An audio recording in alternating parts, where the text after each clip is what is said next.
এটার সময় সাধারণত বলে আপনি ভালো থাকুন।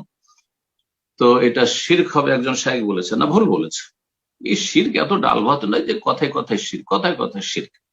কোন একটা ভুল করলে দিলেন শিরক বলে ওইটাকে। এই যে চরমপন্থা, এটি কিন্তু বাড়াবাড়ি, ফতোয়া তো খুব বাড়াবাড়ি রয়েছে। আল্লাহ হেফাজত করুক আমাদের সমাজকে।